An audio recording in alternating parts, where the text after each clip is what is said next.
Assalamualaikum warahmatullahi wabarakatuh. Perkenalkan, nama saya Mutiara Insani dengan NIM 22042272. Baiklah, pada kesempatan kali ini, saya akan menyampaikan materi tentang perangkat pendukung dalam sistem informasi manajemen. Materi yang pertama, utility software. Utility software merupakan perangkat lunak komputer yang dirancang untuk membantu proses analisis, konfigurasi, optimasi, dan membantu pengelolaan sebuah komputer ataupun sistem. Utility software harus dibedakan dengan perangkat lunak aplikasi yang memungkinkan pengguna melakukan berbagai hal dengan komputer seperti mengetik, melakukan permainan, dan merancang gambar. Utility software lebih memfokuskan penggunaannya pada pengoptimasian fungsi dari infrastruktur yang terdapat dalam sebuah komputer.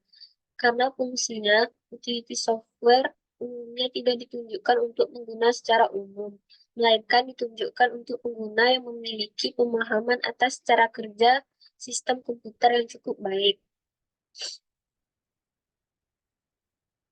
Contoh utility software. Yang pertama, pencadangan. Untuk melakukan pencadangan data yang ditunjukkan untuk membuat duplikat arsip guna menghindari terjadinya kehilangan data bila perangkat penyimpanan tidak dapat berfungsi.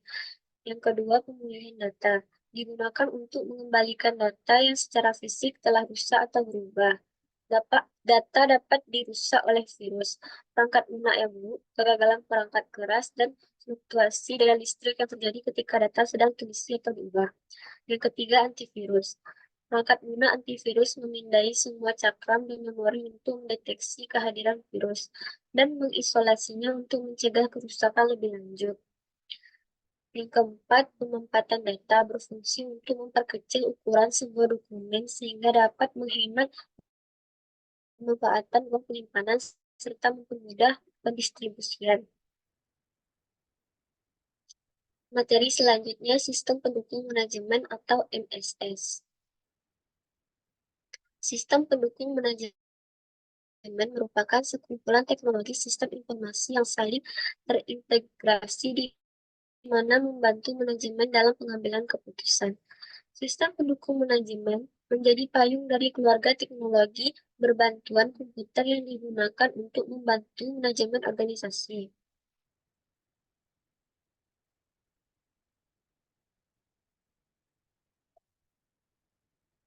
Komponen sistem pendukung manajemen. Yang pertama, DSS. Sistem pendukung keputusan merupakan bagian dari sistem informasi yang diperuntukkan sebagai pendukung dalam pengambilan keputusan. Yang kedua, GSS adalah satu lingkungan berbasis teknologi informasi yang mendukung pertemuan grup yang didistribusikan secara geografis dan tak permanen. Yang ketiga, EIS bertujuan untuk memudahkan dan mendukung pimpinan dalam melihat kondisi dari suatu sistem. Yang keempat, ES atau sistem pakar merupakan sistem yang mengimplementasikan kemampuan seorang pakar ke dalam sistem yang terkomputerisasi. Yang kelima, ANN merupakan salah satu contoh model non-linear yang mempunyai bentuk fungsional, fleksibel, dan mengandung beberapa parameter yang tidak dapat diinterpretasikan seperti pada model parametrik. Yang terakhir, HSC adalah kombinasi dua atau lebih teknik atau metode yang bertujuan menggabungkan kekuatan masing-masing teknik tersebut dan minimalkan kekurangannya. Materi selanjutnya, sistem pengolahan transaksi atau TPS. Sistem pengolahan transaksi adalah sistem yang menjadi pintu utama dalam pengumpulan dan pengolahan data pada suatu organisasi.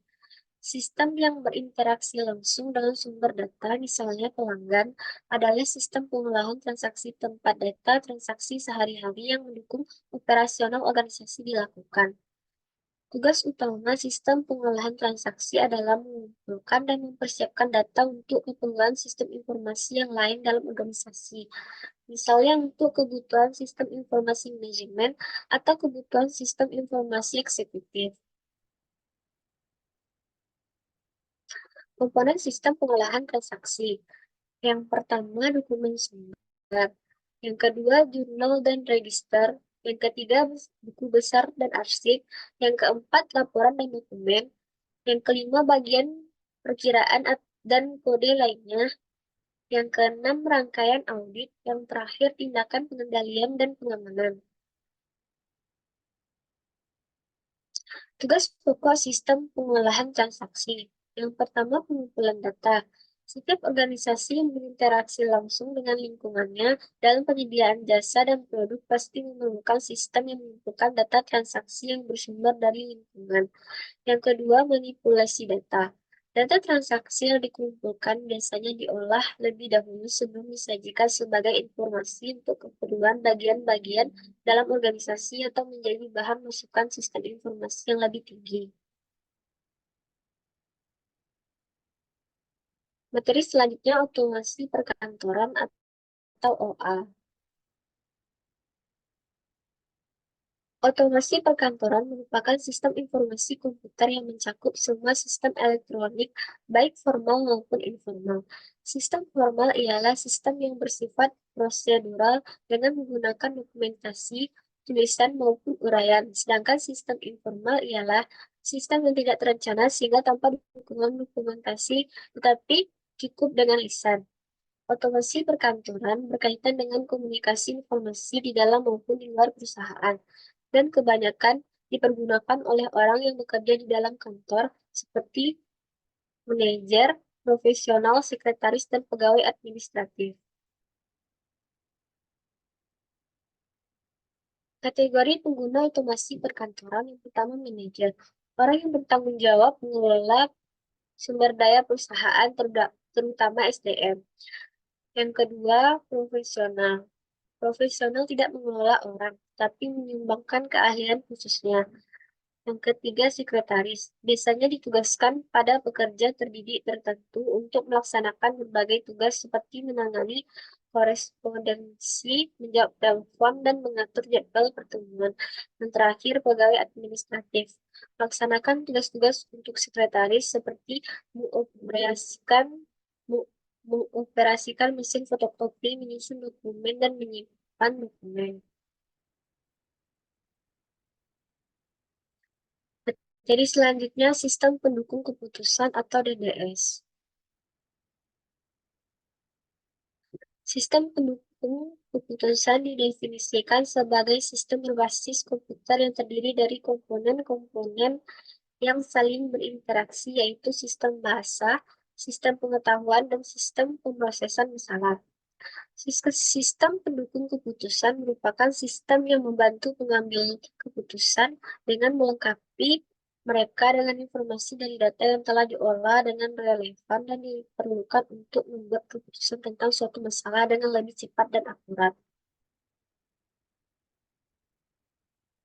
Prinsip dasar sistem pendukung keputusan. Yang pertama, struktur masalah. Untuk masalah yang terstruktur, penyelesaian dapat dilakukan dengan menggunakan rumus-rumus yang sesuai. Sedangkan untuk masalah terstruktur tidak dapat dikomputerisasi. Yang kedua, dukungan keputusan. Sistem pendukung keputusan tidak dimaksudkan untuk menggantikan manajer, karena komputer berada di bagian terstruktur. Sementara manajer berada di bagian tidak terstruktur untuk memberikan penilaian dan melakukan analisis. Yang ketiga, efektivitas keputusan. Tujuan utama dari sistem pendukung keputusan bukanlah mempersingkat waktu pengambilan keputusan, tetapi agar keputusan yang dihasilkan dapat lebih baik.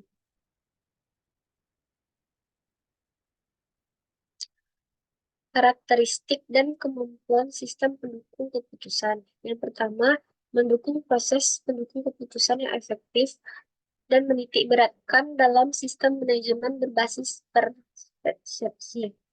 Yang kedua, tampilan antarmuka yang mengendalikan dan mengontrol proses pendukung keputusan yang sebelumnya dikerjakan oleh manusia.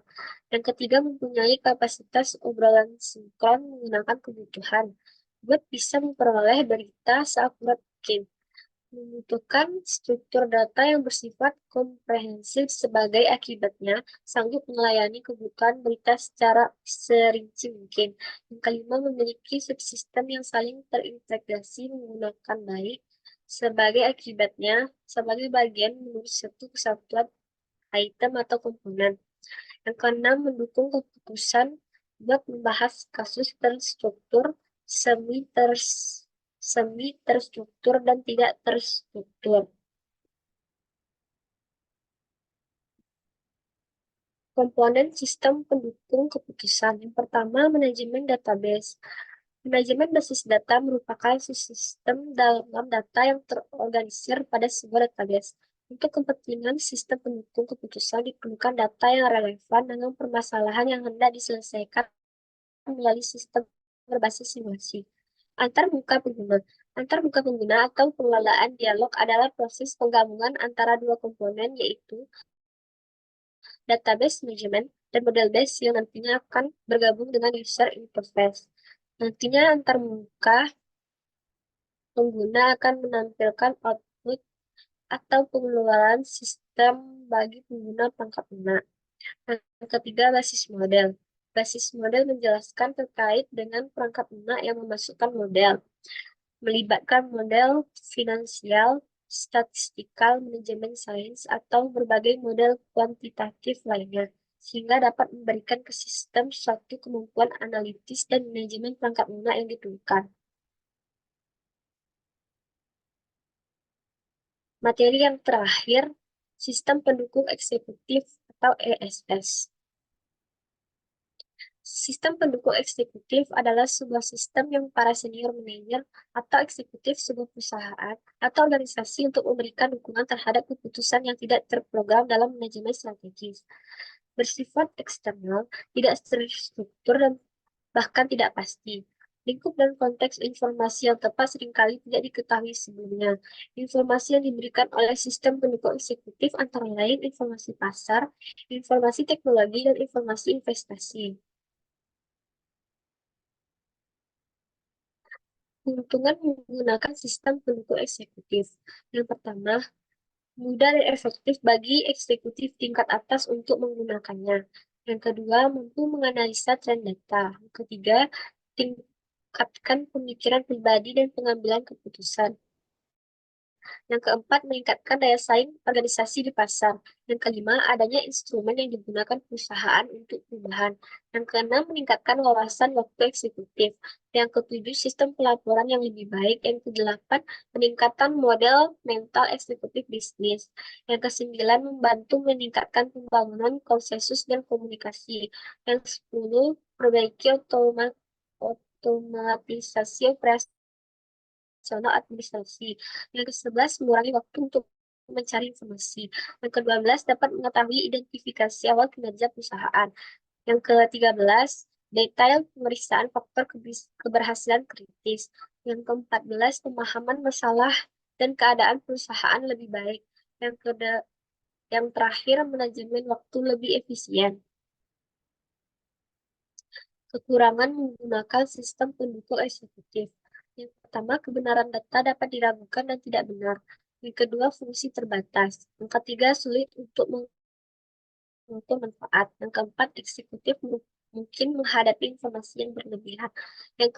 Yang kelima, sistem bisa menjadi lambat. Yang keenam, sulit menyimpan data terkini. Yang ketujuh, dapat menyebabkan data yang kurang valid dan tidak aman. Yang terakhir, tidak cocok untuk perusahaan kecil. Sekian penyampaian materi dari saya. Apabila ada kata-kata yang salah, mohon dimaafkan. Wassalamualaikum warahmatullahi wabarakatuh.